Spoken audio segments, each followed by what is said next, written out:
it's building air, right? So there's these pistons in here compressing air. And it's going to go through the main line to your dryer system, right? So whenever you take air out of the environment, you compress it, it gets hot. When it gets hot, it generates moisture, and then when it cools back down, that moisture turns into liquid. So the air dryer's job is to purge all of that water out of the system, right?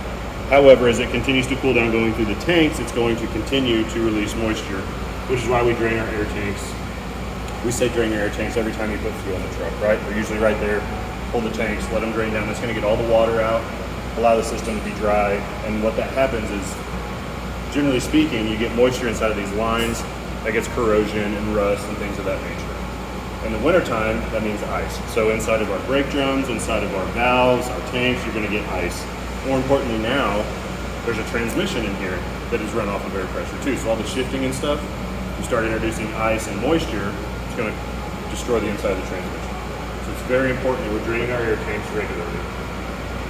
So after we go through the tanks are fully charged, then the air just distributes through the rest of the truck, whether that's to the pedal, the brake knobs, the chambers, back through the glad hands into the trailer. So on here we have trailer brakes, glad hands, drive brakes, and then all the way up here at the front we have our steer brakes. You'll notice how the steer brake pod is quite a bit smaller than the drive and the trailer brake pod. So what that means is on the trailer and the drive, we have two sides. We have the service side and then we have the parking side. So the parking side, whenever everything's pulled out, there's a giant spring in here that's going to expand, and that pushes the slack adjusters, which turns the S-cam, pushing the brake pads apart towards the drums, which is stopping the equipment.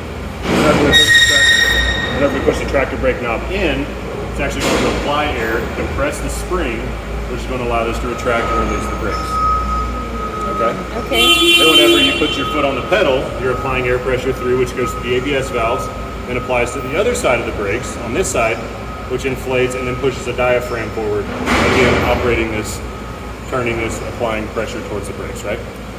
So, on the steer side, we just have the application side. So whenever you put your foot on the pedal, it goes through the pedal, through the ABS valves, and then just applies. There's no parking on the steer brakes. That's why it's so much smaller. Okay. So you can jack the truck up and spin the steer tires. On the drive brakes, you jack it up with the brakes on, they're just going to be locked, right? Yeah. Like you're in neutral or you're in park. So from there, we have the trailer. And then on the trailer, the same thing. Do you ever get in a situation where you go to like slide the tandems and the tires are just rolling with you, like they won't lock? A lot of people get confused and they're like, hey, my brakes are bad on the trailer. But what that is it's that spring inside has just gotten weak. Typically those are gonna be on an older trailer, and that spring just isn't adjusted out all the way to allow the brakes to stay parked. So what you have to do, or what you can do, one of those tips would be to disconnect the red and the blue glad hands. You're actually gonna put the blue on the red, and it'll snug up, and then you're gonna put the red on the blue. So what that's going to do, in theory, hold on a second, it's going to allow you to force air through the other side of the brake. So now instead of, when we push this button, instead of that compressing the spring to release the brakes, it's now pushing air into the service side, which is going to force this out with air pressure as if your foot was on the brake, but only for the trailer. Got it. So to slide the tandems with this, in theory, what you would do is you would actually push the truck and the trailer brake knobs in, which is going to lock the trailer, release the tractor. And then once you get your tandem slid, then you put your brakes back to the appropriate locations. Okay. Blue on the red, red on the blue, and then your tandems are where they need to be at. So a little tip. The ABS, how this reads is these are the ABS rings, right? So these are on the inside of the wheel, or the hub, more or less. And then there's a magnetic sensor that reads the valleys and the grooves and the hills of that sensor, right? So as that's spinning, it's reading that magnetic pulse through there, and then that's what tells you how fast you're going, what wheels are spinning. That communicates back to the computer, which tells the ABS valves to apply or pull pressure to keep the brakes from locking up. Okay. Holy crap. What year's your truck? We're going to be in new ones, the 2022 ones. Okay, so perfect. So this is where the glove box would be, okay? So this is your fuse panel. This is what houses all of the fuses on the truck for the Freightliners. You got spare fuses up here across the top, and then you've got your key over here that tells you what fuse does what. So a lot of times it's easier, I'll just have a driver take a picture of this, versus they'll be like, well, I can't find the fuse. I'll tell them to take a picture and then zoom in so they can read it better. Because a lot of times, like you're like right here, like trying to read. I mean, it's easy to lose your spot, right? So if you can take a picture or two pictures, you can search through and zoom in, and it helps you find out which one it is. Then you'll take that information up here to find out which fuse is what. I always suggest only taking one fuse out at a time. I've had drivers, I'll tell them to go check fuses. They're like, well, I couldn't find any fuses, but I don't know where they go back to. And they've got all these fuses just laying on the ground. And it's just like, oh, okay. Well, I'm going to send a tow truck now. So anyways, make sure you pull one fuse at a time. There is some spare fuses in there if you need to. I had no idea those are spares. Yeah, Okay. and then just to check a fuse, you're just looking to make sure that arch in there is still completed. A blown fuse is going to be black and burnt, or you might just see that broken. That's an indication of a blown fuse. Outside, so this is underneath the hood of the Peterbilt. All right, so this is on the outside over the firewall. And I will tell you, these are very expensive. These are like a couple $1,000s. What happens is people come in here to check fuses, or a shop will go in here to check fuses, and they'll get that one click. There's 2 clicks. So that one click is enough to allow water to seep down, and it gets inside, and then it gets in here, and you can start to see like corrosion and stuff will build up, and these will start turning like green, and then they go bad, and then you have to pay for that. So water intrusion is not warranted. So on the Peterbilt, this is very important. I tell people if you take it into a shop during your pre-trip, always just give that a good squeeze. So if you take it into a shop or whatever, just make that part of your pre-trip. Get in the routine of squeezing that to make sure it's closed all the way. This one's inside, down by where your clutch pedal would be. It's obviously not as important, but you still want to make sure the cover's on it. Whether you're getting in with like snowy boots or you have an animal in the truck, you want to keep this covered to keep like debris and stuff out of there. Because even just getting in here and shorting something out could cause a problem. So make sure you keep the covers on the fuses. Basically, you just take, there's 4 bolts, 2 on top, 2 on the bottom, and then this thing literally just pulls off, right? I like to mess with Harley and I'll tighten these all the way down. So when he comes to show somebody, he's got to get all the tools out, open them up. But anyway, so that comes off. So this is going to be sitting like, well, for me, eye level. For you, to be a little bit taller. But anyways, the filter literally just pulls out, throw the filter away, put the new filter in, and then you're done. This is a combination of 2 tanks. This is a passenger side tank and a driver side tank together. So the reason I say that is it has the float in it, right? So on all of Prime's trucks, the only side of the truck that has a fuel gauge float on it is the driver's side. So the passenger side does not read fuel level, only the driver's side, okay? And why I say this is a passenger side and driver side combo is because we have the float, but we also have the stick for the APU. So this is how the APU gets its fuel. Got it. All right, so the way this works, this is for the heater and the APU. So what happens is we put this in there. So you have a pickup tube for the APU, you have a pickup tube for the heater, and then you've got return lines so the fuel that we don't use gets dumped back in. Well, what happens though is it's obviously higher than the pickup tubes for the truck is. So it won't run the truck out of fuel, but it'll get it really low. So a scenario here that I want you to think about would be like you go on home time, you've got a fridge full of food, so you leave the APU on standby. You're home for a week, you get back in the truck and you're like, oh, I've got a quarter tank still. Well, that quarter tank's reading off the driver's side. The passenger side is where the APU is pulling all of its fuel from. So that quarter tank on the driver's side may be at the bottom of these on the passenger side. So you're like, okay, well, quarter tank, I can roll a good 50 miles to the truck stop. You make it 10 miles down the road, and then your truck shuts off. And you're like, what the heck just happened? So you got to make sure that the APU, that you don't run very close. Like that happens quite a bit. And there's really not a good solution for it other than just making sure you have plenty of fuel when you go on home time if you're going to be running your APU. Bolt, right? This is how you adjust your gears and stuff like that. This one's already got a crack in it. So you can just see over time they start to wear out, banging around and stuff like that, getting bent and broken. So if you ever get to a place and you're picking up a load and the handle's gone or bent or whatever, versus waiting on a road call or like, hey, I need to get a new trailer, what I would suggest is taking that one bolt out of another Prime trailer, putting it on yours, getting your dolly legs up, and then go put it back. And then when you get to a truck stop, go in and buy one. I'll pay you back for it. You put it on, I'll give you $15 to do it. So now you're rolling versus waiting on a road service. The next driver doesn't have a broken trailer because you stole their dolly handle. And now you're making an extra 20, 30 bucks, doing the repairs. How that operation happens. So we talked about the brake chamber. So whenever you apply air pressure through the chamber, it's going to extend this rod out, like we showed on the brake board. The slack adjuster then is going to turn the S-cam. This is the S-cam. So as this turns, those rollers are going to get pushed out, okay? When those rollers get pushed out, that pushes the pads into the brake drum, which is spinning around the tires, right? Whenever that expands, it's going to put pressure, which slows this down, ultimately coming to a stop. Or it's holding it with your brakes engaged, right? Yeah. So whenever you push that knob on the dash, this spring is going to release, allowing this to retract, these to come together, and then you can take off roll. So whenever we were talking about applying pressure on the other side of the trailer by switching the glide hands, normally where the air pressure would be coming in for your foot valve to expand these, now is going where the air that would be used to compress the spring is now being used to expand this. So you're just redirecting the air, basically. So another thing while we're here, let me get my screwdriver. So we're applying air pressure. We can see that spring start to, see those S-cams turn? And now it's putting pressure outward, which is going to slow the drum down. So instead of using that spring, now we're using air pressure to do this, which is going to hold this so we can slide the trailer, and then we can release it, put our glide hands back in the right way. One brake pad here, and you have another brake pad here. They're measured by DOT from this split in each brake pad. If you go into a truck stop and do a DOT, this line right here is your DOT line, so that's what your brake pads have to be above when you're doing your visual inspection. If you go into a TA Petro, they're going to take a picture and they're going to come right over here and be like, man, you're so close to that line, right? If you look down here, there's actually like almost no line left, right? This is a brand new brake pad. It's never been used. It's never been driven down the road. But they measure. DOT measures from here. The guy trying to sell you brake pads is going to measure from right here. So we always ask for pictures in road assist of brake pads before we approve them. And most of the time we get pictures from over here versus right here. So make sure you're measuring your pad on a drive axle. So we have our axle hub, our axle flange.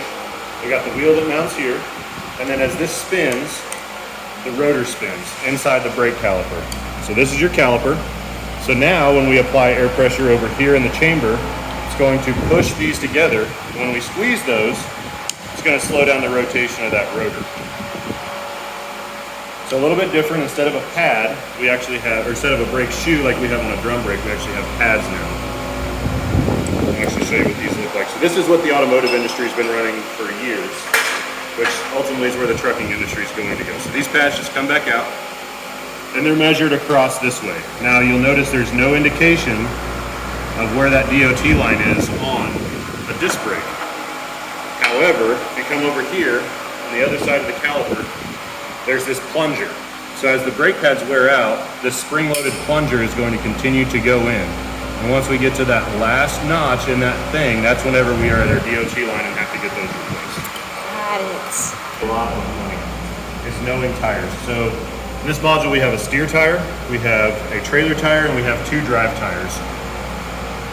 So on a steer tire, one thing I like to point out is the grooves, right? So we have our outside grooves, and then we have our measurable tread grooves inside. So these are actually known as a decoupling groove, which is not a measurable tread groove. So again, the same guy that's trying to sell you on brakes you don't need is going to try and sell you on tires you don't need by these outside grooves. So these are not a measurable tread groove. It's a DOT decoupling groove, right? So what happens, what DOT says for a measurable tread groove, it has to have a measurable wear bar. So if we look inside these grooves, we get to that right there. There's that little bar all the way across in every one of these. Where you don't see that bar is inside these decoupling grooves. Got it. So that's what indicates a measurable tread groove. That's actually 2 30 seconds. So when you're looking at your tires trying to tell what 30 seconds you have and you don't have your tread depth gauge, that is going to be 2 30 seconds. So just looking at it, you can say, okay, well, I'm way higher than that. I've got to be over 4 30 seconds. Especially when you get to your drives and your trailers, they're going to have them too.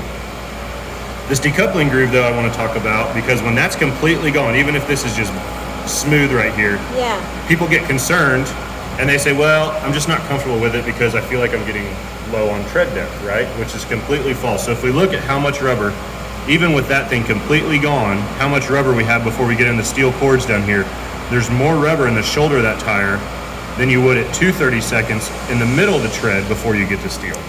So rest assured that this is the strongest part of the tire is the sidewall. So whenever you disappear here, you don't have that tread groove anymore. It's okay. It's not a measurable tread groove. There's nothing wrong with the tire. We can continue to roll safely. It's the inside ones we want to keep an eye on. Thank you very much for clearing that up. That's cool, right? Yeah. So literally the guy at the TA will send a picture and be like, yeah, these are 0 30 seconds over here. You need to replace the tire. And then here, so this is your engine accessory drive belt, okay? So if we get like an A12 for high coolant temperatures and we're getting an alternator code, that's a good indication that this belt's broken because the water pump's now not turning, and we're low voltage, which means the alternator's not turning. So more than likely this belt's broken or slipping, so we may need to either just adjust it, or if it's broken, you're in a bad area, we might advise you to try and run zip ties around it. So you can, obviously this is not a permanent fix, but let's say we're in Arizona, we're 200 miles from the nearest Carrier dealership, we can get something on here so that we can at least get this thing going. The only problem to that is if we just get coolant codes, it could either be a water pump failure or low coolant in general. And unfortunately the coolant is located all the way at the top, way back there. So it's super hard to get to. A lot of times though, we can just go by like a Love's or something. If you have a gallon of coolant, you can just say, hey, can you guys top this off? And they can get you a gallon of coolant. But they'll just go ahead and top it off for you. More than likely, they're not going to charge you. If they do, Prime's going to cover that anyways. So a lot of times though too, if you're in an emergency situation, we can try and find like a flatbed driver. Usually they'll carry a ladder and they can get up there or let you get up there to top it off. Another thing while we're up here, you can see this brake right here. Yeah. So yard jockeys moving around yards, this will get hit, but then it bounces back, right? So when you're looking up here, you're doing your inspection, use your light. You want to look here at the condenser and make sure there's no like stains or like fluid looking spots where we've got an impact. Because more times than not, you'll look up here and be like, okay, everything looks fine. Well, this thing may have gone all the way back through that condenser and then bounced back, and so we want to actually make sure we're looking through at the fins. We don't see any like wet spots or stains or anything like that showing a free on leak. All right, so moving on, flex pipe for the muffler. These will crack and it'll just get everything covered in soot. If you find those, let us know, because what'll happen eventually with the doors closed and this being encapsulated, your air filter over here is going to start sucking all that soot. It's going to clog up and then it's not going to work. Some other major components we have would be the oil filter. Fuel filter's up here. To check the oil levels, down here at the very bottom, you're just going to open up the fill tube, and then the dipstick's actually inside on that. We talked in the class earlier about the A35s and tapping on the starter. So those wires we're going to be checking are going to be these guys right here. So we got our main red, our main black, and then that white connector right there. We want to make sure that's pinched together. A lot of times service technicians will just undo this, which is going to keep the unit from starting. Sometimes they forget to connect it all the way back out. So it'll start when they're done. You get 20 miles down the road, the thing separates, and then there you are. Again, if we do have to tap on the starter, it's going to be like right there, just a couple firm taps. That'll help open up that bendix. Okay, I'm getting messy here. We talked about the banjo fitting for the fuel screen cleaning. So what we're going to do here is, it's a 3/4 or 19 millimeter wrench. We'll open this up. All right, and then once you crack it loose, it's not that hard, but we want to get down here and make sure we don't lose these O-rings that come with it. So when we first take it off, we have an O-ring, we got the banjo fitting, and a second O-ring. We need to go back in that exact same order. If we lose one of these, this thing's going to leak fuel like you would not believe. To get this out, you can use a screwdriver, a dime, or you can find a piece of metal down here, and that screws out. And then again, tap the debris out, spray it, get it clean, and then you can actually look all the way through it. And then we'll reinstall that dude. It doesn't have to be very tight, just good and snug, so it's not going to come off of there. Cinch that back up. And then, all right, washer, fitting, washer, and then it goes right back in. So after we get that thing cleaned out, now we need to bleed the fuel system, okay? So what we're gonna do is we're gonna turn the bleeder valve off, open, and then there's this guy right here. And you screw that, this is gonna be our primer pump. So you're gonna screw that, and then eventually it's gonna pop up. And you're gonna push that, and that's gonna prime the fuel from the tank up through the system and prime the unit, okay? So whenever you have a unit that's been ran completely out of fuel, or you do a fuel screen cleaning, or sometimes the unit will just lose prime. If somebody's left this bleeder valve open, we might ask you to just go prime the unit. So it's cranking, it's cranking, it's cranking. You know you've got fuel, you know the fuel screen's clean. It could just need to be primed, okay? It's like if you run out of gas, you have to get gas back to the engine, right? So we're gonna prime this, and it's 1 pump per second. And I tell people, go to your right hand's numb, then go to your left hand's numb, and then go back to your right hand, and then go back to your left hand. There's specific band that goes up top. And then over here we got our batteries, right? So whenever we tell you to check and make sure the posts are tight, that's gonna be these battery posts right here. You're just gonna take your wrench or whatever, make sure those are good and tight. You can just wiggle the cables if you need to make sure they're good and tight. If we ask you, just, hey, check the cables, make sure everything's tight there.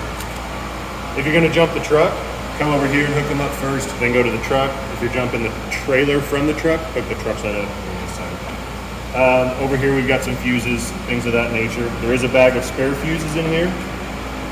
So if we were asked you to check a fuse, you're gonna come over here. These are your main fuses over here on this side that we would have issues with. There we go. So you're hitting on this, it's not retracting, it's just bouncing back out. What happens is whenever you pull that knob, this inflates with air, this bag expands, which is going to pull the pins through the frame rails, right? So what happens though is this cotter key will break and fall down, the pin falls, and then that falls. So as you're hitting it, nothing's happening here, right? Got it. So what we have to do, or what we can do, is get a bolt and get underneath the trailer.